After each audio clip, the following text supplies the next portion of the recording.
Hello, welcome back our channel. നമ്മുടെ ചാനലിലേക്ക് സ്വാഗതം. വീഡിയോയിലോട്ട് പോകുന്നതിന് മുമ്പ് സബ്സ്ക്രൈബ് ചെയ്യാത്തവരെ ഒന്ന് ചാനൽ സബ്സ്ക്രൈബ് ചെയ്ത് ലൈക്കും ഷെയറും കമൻറ്റും ചെയ്യൂ.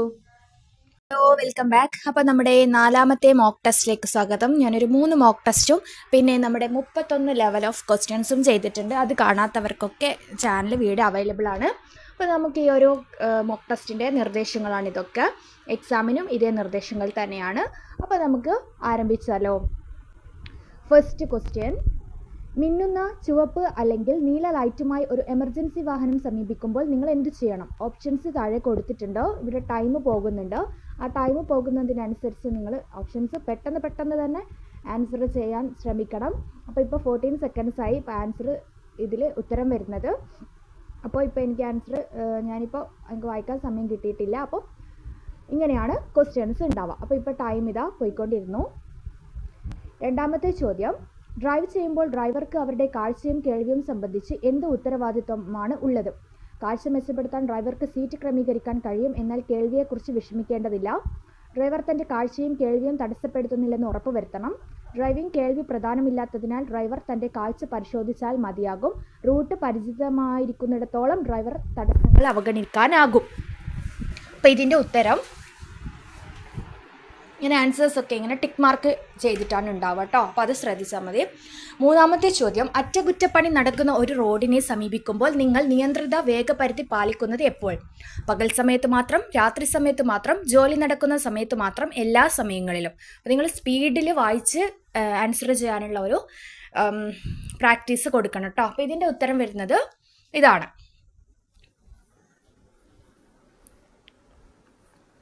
ഇനി നമുക്ക് ക്വസ്റ്റ്യൻ നമ്പർ 4ലേക്ക് പോവാം.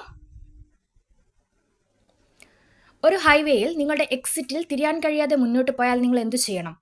ഓപ്ഷൻസ്: അടുത്ത ഉചിതമായ എക്സിറ്റിൽ എത്തുന്നത് വരെ തുടരുക, വാഹനം നിർത്തി എക്സിറ്റിലേക്ക് റിവേഴ്സ് എടുക്കുക, ഉടനെ നിർത്തി റിട്ടേൺ ചെയ്യുക, റിയർവ്യൂ മിററിലേക്ക് നോക്കി റിവേഴ്സ് ചെയ്യുക.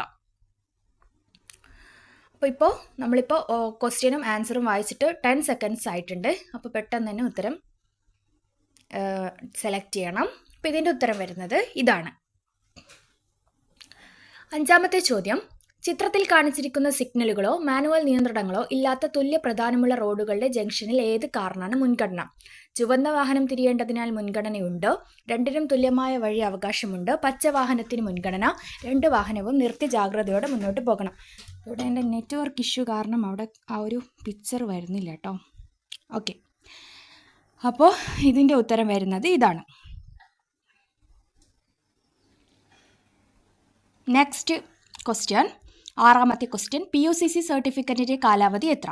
6 മാസം, 1 വർഷം, 6 മാസവും അതിന് മുകളിലുള്ളവർക്ക് 1 വർഷവും, BS3 വാഹനമുള്ള 1 വർഷവും, BS4നും അതിന് മുകളിലുള്ളവർക്ക് 6 മാസവും. അപ്പോൾ PUCC സർട്ടിഫിക്കറ്റ് എന്താണെന്നുള്ളത് നമുക്കറിയാം. പൊല്യൂഷൻ അണ്ടർ കൺട്രോൾ സർട്ടിഫിക്കറ്റ് ആണ്. അപ്പോൾ ഇതിൻ്റെ ഉത്തരം വരുന്നത് ഇതാണ്.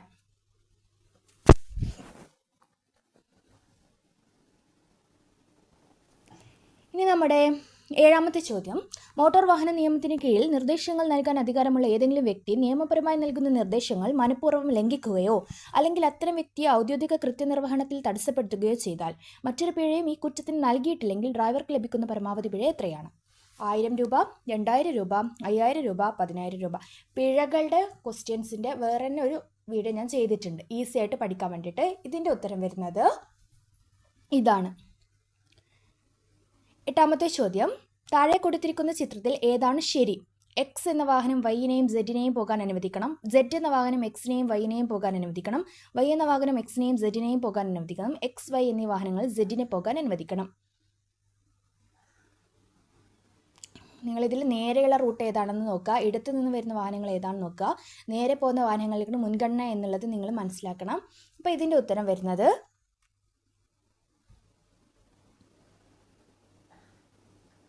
ഒരു മോട്ടോർ വാഹനം ഓടിക്കുന്നതോ അല്ലെങ്കിൽ അതിന് കാരണമായതോ അല്ലെങ്കിൽ സാധുതകളെ പെർമിറ്റില്ലാതെ മോട്ടോർ വാഹനം ഉപയോഗിക്കാൻ അനുവദിക്കുന്നതോ ആയ വ്യക്തിക്ക് ലഭിക്കുന്ന പരമാവധി പിഴ എത്രയാണ്? 9ാമത്തെ ചോദ്യമാണ്.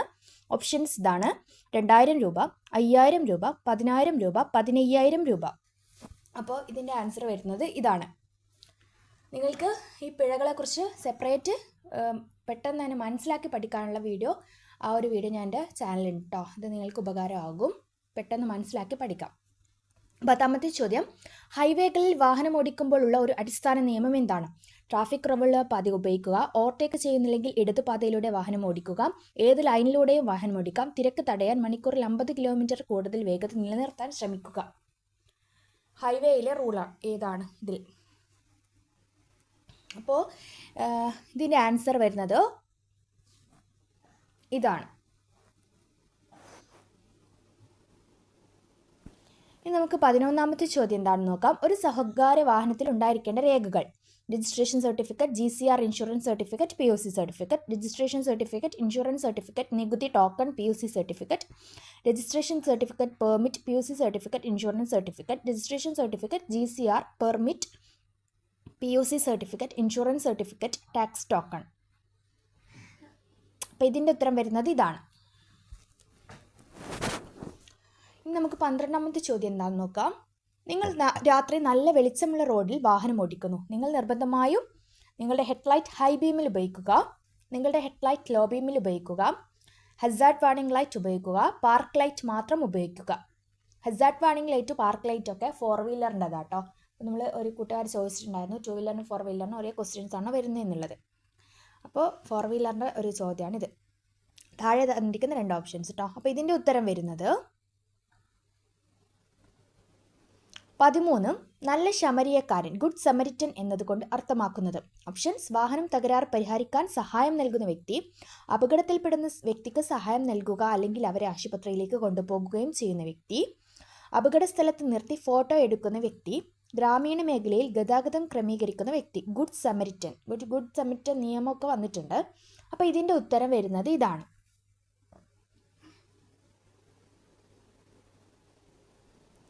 14ാമത്തെ ചോദ്യം, നിങ്ങളുടെ മുന്നിൽ സഞ്ചരിക്കുന്ന വാഹനത്തിൽ നിന്ന് എത്ര അകലം പാലിക്കണം? 15 മീറ്റർ, 10 മീറ്റർ. നിങ്ങളുടെ മുന്നിൽ സഞ്ചരിക്കുന്ന വാഹനത്തിൻ്റെ വേഗതയെ ആശ്രയിച്ചിരിക്കുന്നു.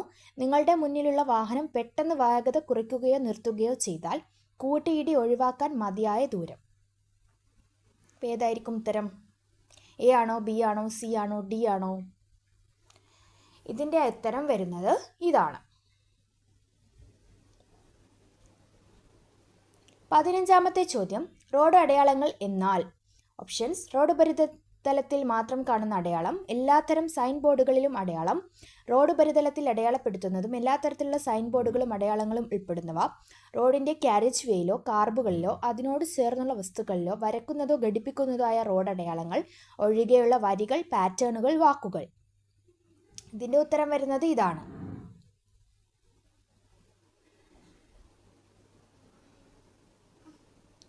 16 വിദ്യാർത്ഥികളെ കയറ്റാനോ ഇറക്കാനോ വേണ്ടി സ്കൂൾ ബസ്സുകൾ നിർത്തുമ്പോൾ ഹോൺ അടിച്ച് മുന്നോട്ട് പോകുക, ഹോൺ മുഴക്കി ഇടതുവശത്തൂടെ മുന്നോട്ട് പോകുക, പ്രത്യേക പരിചരണം ആവശ്യമില്ല, വിദ്യാർത്ഥികൾ പെട്ടെന്ന് റോഡ് മുറിച്ചു കടക്കാൻ സാധ്യതയുള്ളതുകൊണ്ട് സാവധാനത്തിലും ജാഗ്രതയിലും മുന്നോട്ട് പോകുക.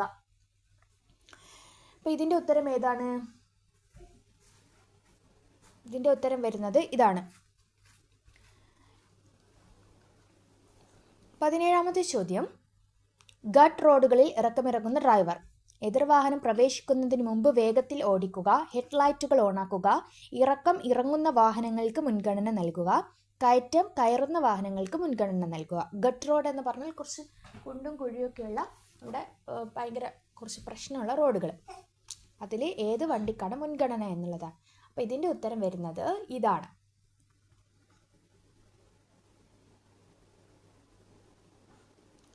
18 ക്യാരേജ് വേ എന്നാൽ എന്താണ്? വാഹന ഗതാഗതത്തിന് സാധാരണയായി ഉപയോഗിക്കുന്ന റോഡിൻ്റെ ഭാഗമോ അല്ലെങ്കിൽ ഭാഗങ്ങളോ. മീഡിയൻ ഉൾപ്പെടെ മുഴുവൻ റോഡും. റോഡിൻ്റെ ഒരു ഭാഗം കാൽനടപ്പാത കൂടി ഉൾപ്പെടുന്നതാണ്. സ്റ്റേജ് ക്യാരികൾക്ക് മാത്രമുള്ള പാത. ക്യാരേജ് വേ എന്നാൽ എന്താണ്? ക്യാരേജ് വേ. അപ്പോൾ ഇതിൻ്റെ ഉത്തരം ഏതാണ്? ഇതിൻ്റെ ഉത്തരം വരുന്നത് ഇതാണ്. ഇനി നമുക്ക് 19ാമത്തെ ചോദ്യത്തിലേക്ക് പോകാം. ലെഫ്റ്റ് ഹാൻഡ് സ്റ്റിയറിംഗ് നിയന്ത്രണമുള്ള വാഹനം ഉപയോഗിക്കുമ്പോൾ ഒരു മുന്നറിയിപ്പ് ബോർഡ് ലെഫ്റ്റ് ഹാൻഡ് ഡ്രൈവ് പ്രദർശിപ്പിക്കുക. മെക്കാനിക്കൽ അല്ലെങ്കിൽ ഇലക്ട്രിക്കൽ സിഗ്നൽ ഉപകരണം ഉപയോഗിക്കുക. മുകളിൽ പറഞ്ഞവ രണ്ടും ഉപയോഗിച്ച് ലെഫ്റ്റ് ഹാൻഡ് സ്റ്റിയറിംഗ് വാഹനങ്ങൾ ഓടിക്കാൻ അനുവാദമില്ല. ലെഫ്റ്റ് ഹാൻഡ് സ്റ്റിയറിംഗ് വാഹനത്തിൻ്റെ പറയുന്നത് 4 വീലറിൻ്റെ ക്വസ്റ്റ്യൻസ് കേട്ടോ. 2 വീലർ മാത്രം എഴുതുന്നവരും ഉണ്ടാവും. അപ്പോൾ ഇതിൻ്റെ ഉത്തരം വരുന്നത് ഇതാണ്. ഇനി നമുക്ക് 20ാമത്തെ ചോദ്യം എന്താണെന്ന് നോക്കാം. ഒരു 4 വരി പാതയിൽ വാഹനം ഓടിക്കുമ്പോൾ താഴെ പറയുന്നവയിൽ ശരിയായ പ്രസ്താവന ഏതാണ്? ഇടതുവശം ചേർന്ന് ഓടിച്ച് ആവശ്യമായ സിഗ്നൽ നൽകിയ ശേഷം തിരിയേണ്ട സ്ഥലമെത്തുമ്പോൾ ശ്രദ്ധാപൂർവ്വം വലത്തോട്ട് തിരിയുക. ആവശ്യമായ സിഗ്നൽ നൽകി സഞ്ചരിക്കുന്ന ദിശയിൽ ഏറ്റവും വലതുവശത്തെ ലെയിനിലേക്ക് ചേർന്ന ശേഷം തിരിയേണ്ട സ്ഥലമെത്തുമ്പോൾ ശ്രദ്ധാപൂർവ്വം വലത്തോട്ട് തിരിയുക. വലത്തോട്ട് തിരിയാൻ സിഗ്നൽ നൽകി വലതുവശത്തെ ലെയിൻ ചേർന്ന് പോകുന്ന വാഹനം വലത്തേക്കും കയറുന്ന ഇടതുവശത്തും മറ്റൊരു വാഹനം ഓവർടേക്ക് ചെയ്യാൻ പാടില്ല. അപ്പോൾ ഇതിൻ്റെ ഉത്തരം വരുന്നത്, ഇതൊരു വലിയ ക്വസ്റ്റ്യൻ ആണ്, അപ്പോൾ നമുക്കത് ചോദ്യം മുഴുവനായിട്ട് വായിക്കാനുള്ള ടൈമില്ല. ഇതാണ് 21. ലാമിനേറ്റ് ചെയ്ത സുരക്ഷാ വിൻ സ്ക്രീൻ ഗ്ലാസ് എന്നതുകൊണ്ട് അർത്ഥമാക്കുന്നത് എന്താണ്? പൊടിഞ്ഞു വീഴുകയില്ല. ഡ്യുവൽ ഗ്ലാസുകൾക്കിടയിൽ ഒരു പ്ലാസ്റ്റിക് പാളി ഒട്ടിച്ചിരിക്കുന്നു. ഒരു പ്ലെയിൻ ഗ്ലാസ് അല്ല. മുകളിൽ പറഞ്ഞവ എല്ലാം ശരിയാണ്.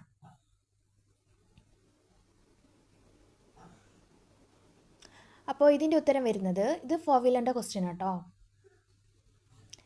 ഏതാണ് ഇതിൻ്റെ ഉത്തരം വരുന്നത്? ഇതാണ് 22ാമത്തെ ചോദ്യം. കെട്ടിവലിക്കുന്നത് ഡേഷിന് മാത്രം അനുവദനീയമാണ്. ഓപ്ഷൻസ്: യാന്ത്രിക തകരാറുള്ള വാഹനങ്ങൾ, രജിസ്റ്റർ ചെയ്ത വാഹനങ്ങൾ, രജിസ്റ്റർ ചെയ്യാത്ത വാഹനങ്ങൾ. മുകളിൽ പറഞ്ഞവ എല്ലാം ശരിയാണ്. കെട്ടിവലിക്കുന്നത് ഏതിനാണ് അനുവദനീയമായിട്ടുള്ളത്? കെട്ടിവലിക്കാൻ ഒരു വാഹനം എന്തെങ്കിലും തകരാറ് പറ്റിയാൽ അതിനെ വലിക്കുക. അപ്പോൾ ഇതിൻ്റെ ഉത്തരം വരുന്നത് ഇതാണ്. 23ാമത്തെ ചോദ്യത്തിലേക്ക് പോകാം. അമിത വേഗത എന്തിന് കാരണമാകും? ഡ്രൈവിംഗ് ലൈസൻസ് സസ്പെൻഡ് ചെയ്യുന്നതിനോ റദ്ദാക്കുന്നതിനോ മതിയായ കുറ്റമാണ്.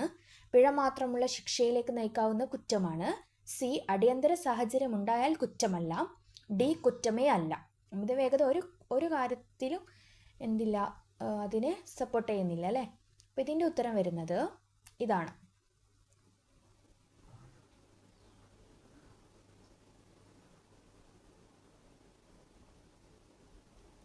അപകട സമയത്ത് ശരിയായി ക്രമീകരിച്ച ഹെഡ് റിസ്ട്രെയിൻറ്റ് നിങ്ങളെ എന്തിൽ നിന്ന് സഹായിക്കും? ഓപ്ഷൻസ്: നിങ്ങളെ കൂടുതൽ സുഖകരമാക്കുവാൻ. ബി, കഴുത്തിന് പരിക്കേൽക്കാതിരിക്കാൻ സഹായിക്കും. സി, വിശ്രമിക്കാൻ നിങ്ങളെ സഹായിക്കും. ഡി, നിങ്ങളുടെ ഡ്രൈവിംഗ് സ്ഥാനം നിലനിർത്താൻ സഹായിക്കും. ഹെഡ് റിസ്ട്രെയിൻറ്റ് അത് എന്താണ്? ഇതിൻ്റെ ഉത്തരം ഇതാണ്. ഇനി നമുക്ക് 25ാമത്തെ ചോദ്യം നോക്കാം. സിഗ്നൽ ആട്ടോ. 50-100 മീറ്റർ അകലെ കാവൽക്കാരൻ ഇല്ലാത്ത ലെവൽ ക്രോസ് ഉണ്ട് എന്ത് സൂചിപ്പിക്കുന്ന ട്രാഫിക് ചിഹ്നം ഏതാണ്? 50-100 മീറ്റർ അകലെ, ഞാൻ ഇതിൻ്റെ ഒരു വീഡിയോ ചെയ്തിട്ടുണ്ടാണ്. ഒരു വര 50-100, മറ്റേത് 100-200, 2 വരകൾ വരുന്നത്. പിന്നെ കാവൽക്കാരനുള്ളതും കാവൽക്കാരനില്ലാത്തതുമായിട്ടുള്ള ചിഹ്നങ്ങൾ. അപ്പോൾ ഇതിൻ്റെ ഉത്തരം വരുന്നത് ഇതാണ്.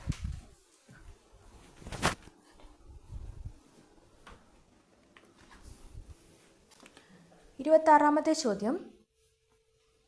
മദ്യപിച്ചോ മയക്കുമരുന്ന് ഉപയോഗിച്ചോ വാഹനം ഓടിച്ച ആദ്യ കുറ്റത്തിന് പരമാവധി പിഴ എത്രയാണ്? 5000 രൂപ, 10000 രൂപ, 15000 രൂപ, 20000 രൂപ. പിഴകളുടെ ക്വസ്റ്റ്യൻസ് എന്തായാലും ഉറപ്പായിട്ടും ചോദിക്കും. അപ്പോൾ അതിൽ ആദ്യത്തെ കുറ്റം പരമാവധിയുള്ള പിഴ, പരമാവധി പിഴ, രണ്ടാമത്തെ കുറ്റം, അങ്ങനെയുള്ള സെപ്പറേറ്റ് ആയിട്ട് ഞാൻ വീഡിയോ ചെയ്തിട്ടുണ്ട്. അപ്പോൾ ഇതിൻ്റെ ഉത്തരം വരുന്നത് ഇതാണ്. ഇതിൽ 30 ക്വസ്റ്റ്യൻസ് ഉണ്ടാവും കേട്ടോ. അപ്പോൾ 27ാമത്തെ ചോദ്യം. നിർബന്ധിത ഉത്തരവുകൾ സംബന്ധിച്ച് ഏത് പ്രസ്താവനയാണ് തെറ്റ്? യൂണിഫോമിലുള്ള ഒരു പോലീസ് ഉദ്യോഗസ്ഥനോ സംസ്ഥാന സർക്കാരിൻ്റെ അംഗീകൃത ഉദ്യോഗസ്ഥനോ ഒരു സിഗ്നൽ നൽകി മോട്ടോർ വാഹനം നിർത്താം. ഡ്രൈവർക്ക് പോലീസ് ഉദ്യോഗസ്ഥൻ നൽകുന്ന വാക്കാലുള്ള നിർദ്ദേശങ്ങൾ അനുസരിക്കാതിരിക്കാനും രേഖാമൂലമുള്ള ഉത്തരവുകൾ ആവശ്യപ്പെടാനും കഴിയും. അത്തരം ഉദ്യോഗസ്ഥർ നൽകുന്ന നിർദ്ദേശങ്ങൾ ഡ്രൈവർ പാലിക്കേണ്ടതാണ്. പോലീസിന് ആവശ്യമെങ്കിൽ ഉപകരണത്തിൻ്റെ സഹായത്തോടെ സിഗ്നലുകൾ നൽകാം. അപ്പോൾ ഇതിൻ്റെ ഉത്തരം ഇതാണ്. ഇനി 28ാമത്തെ ചോദ്യം എന്താണെന്ന് നോക്കാം. മുന്നോട്ട് നോക്കുമ്പോഴോ റിയർവ്യൂ മിററുകളിലൂടെയോ കാണാൻ കഴിയാത്ത റോഡിൻ്റെ ഭാഗങ്ങളെ എന്ത് വിളിക്കുന്നു? Options: black spot, non vision area, blind spot, accident prawn area. മുന്നോട്ട് നോക്കുമ്പോഴോ മിററിലൂടെ നോക്കുമ്പോഴോ നിങ്ങൾക്ക് കാണാൻ കഴിയാത്ത റോഡിൻ്റെ ഭാഗങ്ങൾ, ഇതിനെ എന്താണ് വിളിക്കുന്നത് എന്നാണ് ചോദ്യം. അപ്പോൾ ഇതിൻ്റെ ഉത്തരം വരുന്നത് ഇതാണ്. നമുക്ക് 2 ക്വസ്റ്റ്യൻ. ക്യാരേജ് വേയിൽ അടയാളപ്പെടുത്തിയിരിക്കുന്ന യെല്ലോ ബോക്സ് അർത്ഥമാക്കുന്നത് എന്താണ്? മുന്നിലുള്ള എക്സിറ്റ് തടസ്സമില്ലെങ്കിൽ ഒരു യെല്ലോ ബോക്സിൽ പ്രവേശിക്കാം. വാഹനത്തിന് യെല്ലോ ബോക്സിൽ നിർത്താതെ കടന്നുപോകാൻ സാധിക്കുമെങ്കിൽ പ്രവേശിക്കാം. യെല്ലോ ബോക്സ് നിർത്തുന്നത് പിഴ ചുമത്താവുന്ന കുറ്റമാണ്. മുകളിൽ പറഞ്ഞവയെല്ലാം. ഇത് ഒരു റോഡ് ചിഹ്നങ്ങളാണ്. അപ്പോൾ ഇതിൻ്റെ വീഡിയോ ഞാൻ വരകൾ എന്നുള്ള പറഞ്ഞിട്ടുള്ള ഒരു വീഡിയോ ഞാൻ ചെയ്തിട്ടുണ്ട് കേട്ടോ. അപ്പോൾ ഇതിൻ്റെ ഉത്തരം വരുന്നത് ഇതാണ്. 30ൽ 18 എണ്ണം ശരിയാക്കിയാൽ നിങ്ങൾ എക്സാമിന് പാസ്സായിട്ടോ. ഇനി നിങ്ങൾക്ക് ഈ വീഡിയോ ഇഷ്ടമായിട്ടുണ്ടെങ്കിൽ പ്ലീസ് ഒന്ന് ലൈക്ക് ചെയ്യുക. നിങ്ങളുടെ വിലയേറിയ അഭിപ്രായങ്ങൾ ഒന്ന് കമൻറ്റ് ചെയ്യുക. പിന്നെ സബ്സ്ക്രൈബ് ചെയ്യാത്ത കൂട്ടുകാരുണ്ടെങ്കിൽ ഒന്ന് സബ്സ്ക്രൈബും കൂടി ചെയ്യുക. Thanks for watching.